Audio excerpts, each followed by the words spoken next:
Good morning everyone. 11th Commerce English Medium chapter number 5 in economic. इससे पहले हमने previous time में chapter number 4 complete किया था। Cost of production and cost concept of revenue. मतलब revenue का मतलब यहाँ पे एक्सपेंडिचर्स होगा एक तरीके से। तो प्रोडक्शन की कॉस्ट किस तरीके से होती है, प्लस उसके अलावा हम जो दूसरे एक्सपेंडिचर्स करते हैं उससे रिलेटेड यहाँ पे हम नॉलेज गेट करेंगे। Now introductions. In economic analysis, it is mainly important to understand concept of cost and revenue to understand the behavior of firm. किसी भी फर्म का बिहेवियर जानने के लिए means what supply and demand जानने के लिए सबसे पहले वो जो गुड्स प्रोड्यूस करते हैं उसकी कॉस्ट कितनी होगी, उसकी रेवेन्यू कितनी होगी, ये समझना ज़रूरी है। क्योंकि अगर हमें ये पता चल जाएगा तो आसानी से हम उसके बिहेवियर के बारे में पता लगा सकते हैं। As there is a change in the quantity of productions, there is a change in total cost. By the cost we come to know the debit side and the revenue we comes to know the credit side of the firm. Concept of revenue and cost determined the normal productions level. देखिए मैंने आपको ऊपर concept में बताया था revenue का मतलब होगा एक तरीके से एक्सपेंडिचर्स मीन्स व्हाट जो हम टैक्सेस लेते हैं वो। लेकिन नीचे जो बता रहा है वहाँ पर रेवेन्यू का मतलब हो जाएगा इनकम। रेवेन्यू के दो मीनिंग होते हैं, एक tax as per the expenditure for us and second one is the income. तो एक साइड हम अपने एक्सपेंडिचर्स लिखते हैं, कॉस्ट लिखते हैं, तो दूसरी तरफ मिलने वाली रेवेन्यू इनकम हम क्रेडिट करते हैं। इस तरीके से चलता है नॉर्मल प्रोडक्शंस लेवल की किस तरीके से कॉस्ट को डिटरमाइन किया जाता है। फर्स्ट पॉइंट आता है helps firm to decide price of its a commodity. किसी भी फर्म के अंदर होने वाले एक्सपेंसेस और प्लस उसकी इनकम बताती है कि वहाँ पर प्राइस किस तरीके से रखी जाएगी। जैसे एक्सपेंडिचर्स और इनकम में बैलेंस होगा तो समझ लीजिए उसकी प्राइस भी उस हिसाब से होगी। एक्सपेंडिचर्स कम होंगे, प्राइस ज़्यादा होगी तो उसका प्रॉफिट का रेशियो ज़्यादा होगा। एक्सपेंडिचर्स हाई होंगे, इनकम कम होगी तो उसका लॉस कैसा होगा, ज़्यादा होगा। तो इस तरीके से उसको कैसे प्राइस डिसाइड करनी है वो डिसाइड करेगा। Second point provides guidelines to maximize the profit of the firm. How can we attain the maximum profit from the market. Now this concept is related to revenue and expenditure. Whenever the income means revenue is more than the expenditures of the industries and firms, then we says that the maximizations of profit. तो यहाँ पर price इस level पे होनी चाहिए ताकि आपके खर्चे कम और इनकम कैसी हो, ज़्यादा। जितनी ज़्यादा इनकम होगी उतना ही ज़्यादा आपका प्रॉफिट का रेशियो भी ज़्यादा होगा। Third point marginal cost is useful to explain maximum profit. जो मार्जिनल कॉस्ट होती है वो मैक्सिमम प्रॉफिट को एक्सप्लेन करने के लिए काफ़ी ज़्यादा हमारे लिए यूज़फुल आती है। Now how can we says that maximization and maximum profit we can learn from the marginal cost because marginal means extra ordinary. जब हम एक्स्ट्रा ऑर्डिनरी यूनिट का प्रोडक्शंस करते हैं तो उसके पीछे कितना खर्च होता है। इन शॉर्ट में रेगुलर में जितनी ज़रूरत होती है उतना हम काम करते हैं, उससे अगर एक्स्ट्रा काम करते हैं तो हमें पता चलता है कि हमारा एक्सपेंस ज़्यादा हो रहा है या कम हो रहा है। अगर एक्सपेंस ज़्यादा हो रहा है तो हमारा प्रॉफिट कैसा होगा, लेस, और एक्सपेंसेस कम हो रहा है तो प्रॉफिट कैसा हो जाएगा, ज़्यादा हो जाएगा। फोर्थ नंबर का पॉइंट कहता है concept of marginal cost is helpful to understand the behaviour of firm. What's the behavior of firm?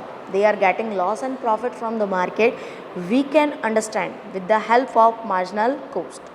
Marginal cost जितनी ज़्यादा होगी उतना ही ज़्यादा उनका प्रॉफिट का रेशियो हो सकता नहीं, क्योंकि मार्जिनल कॉस्ट अगर हाई हो जाएगी तो वहाँ पर प्रॉफिट का रेशियो कैसा हो जाएगा, लेस, एंड मार्जिनल कॉस्ट अगर लेस होगी तो वहाँ पर प्रॉफिट का रेशियो कैसा हो जाएगा, हाई हो जाएगा। फिफ्थ नंबर का पॉइंट कहता है concepts of the cost and revenue play an important role in taking decisions like what the amount of factors of productions are invested by firm, how much employment is given, what amount of the productions and investment is done।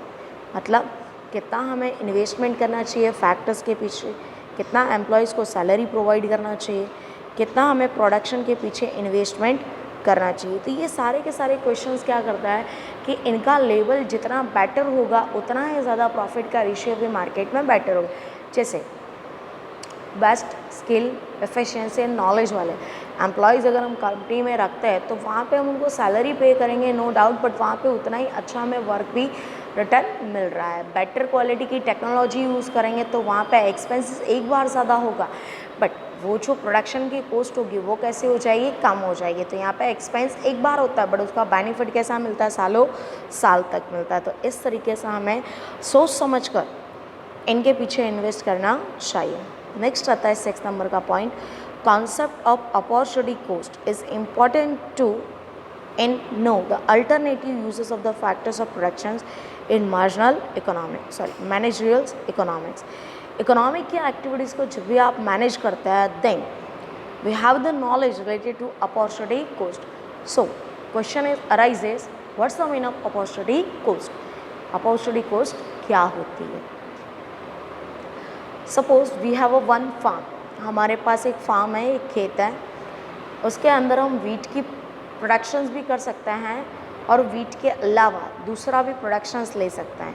तो हमें इतना पता है कि wheat के place पे अगर दूसरा प्रोडक्शन किया तो मुझे मार्केट से प्राइस कैसे मिलेगी, ज़्यादा, और वीट का प्रोडक्शन किया तो हमें प्राइस कैसे मिलेगी, कम मिलेगी। सो व्हाट, हम सेकेंड क्रॉप्स लेंगे, वीट को छोड़ देंगे, तो वीट यहाँ पे क्या हो गया, अल्टरनेटिव या अपॉर्चुनिटी कॉस्ट होगी। चाहते तो हम इसका भी प्रोडक्शन कर सकते थे और इसकी कॉस्ट का भी बेनिफिट ले सकते थे, बट हमारे पास लैंड की लिमिटेशंस होने के कारण हम उसको अडॉप्ट कर सके नहीं। 7 number says that concept of monetary cost is useful to give the guideline for the administration of a firm. Monetary cost is only one alone cost which can measured in terms of money, जिसको हम money के terms में measure कर सकते हैं। ऐसा एक ही cost होता है, that is only on monetary cost. अब इन रुपीज़ में, इन मनी के टर्म में हम काउंटिंग करते हैं कि कंपनी ने, इंडस्ट्री ने कितना खर्च किया है, कितना इनकम किया। सपोज़ मान लो इंडस्ट्री ने 2,50,000 रुपीज़ खर्च किए और सामने से उनको 3 लाख की इनकम मिल रही है। So what's the ratio of profit, 50,000। तो यहाँ से हमें कैलकुलेशन से और काउंटिंग से पता चलता है कि भाई हम कितना आगे बढ़ रहे हैं और कितना पीछे जा रहे हैं। तो monetary cost it is the best point to guideline for the administration of a firm. How can be manage our firm? Firm को मैनेज करने के लिए सबसे बेटर गाइडलाइंस देने का कामकाज इसी का होता है। Due to above mention causes it is important to study cost and revenue of a firm to produce any goods or services. Whatever expenditures is incurred, that is known as cost of productions. At the time of productions process, whatever expenses incurred, that is known as productions expenditures. Production की process के durations में जो भी expenditures होते हैं, चाहे वो factors of productions हो, एम्प्लॉयज़ हो या टेक्नोलॉजी के हो, सारे के सारे एक्सपेंसेस क्या कहलाएंगे, cost of productions. First we will study different concept of cost of production. सबसे पहले हम क्या करेंगे, डिफरेंट कॉन्सेप्ट को हम पढ़ेंगे।